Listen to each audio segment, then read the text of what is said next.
The silence in the kitchen wasn't comfortable, it was merely established. Sarah watched Ethan butter his toast, a ritual he'd performed every morning for 12 years. His movements were precise, predictable, and utterly, achingly familiar. There was no affection in her gaze, only the neutral recognition one grants a comfortable piece of furniture. She didn't love him anymore. She hadn't truly, for the last 18 months. The moment the love went wasn't dramatic. It wasn't during a fight or after a betrayal. It faded like a favorite shirt left too long in the sun, slowly losing its color until it was just white fabric. Ethan was kind, a good provider, and reliably stable. He was, by all external metrics, a man worth staying with, and that, paradoxically, was the deepest part of her cage. The fear wasn't about being alone. Sarah often felt more alone lying beside Ethan at night than she ever did walking through the city by herself. No, the fear was layered and heavy. The fear of the crash.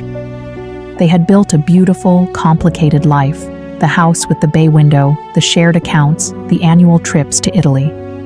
Leaving meant detonating that life, not just for herself, but for Ethan, who was oblivious and harmlessly devoted.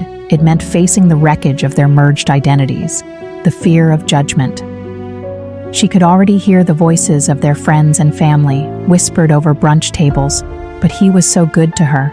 What on earth did she want? She's throwing away everything.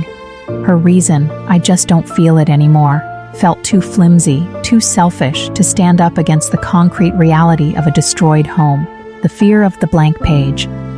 Sarah hadn't been just Sarah since her early 20s.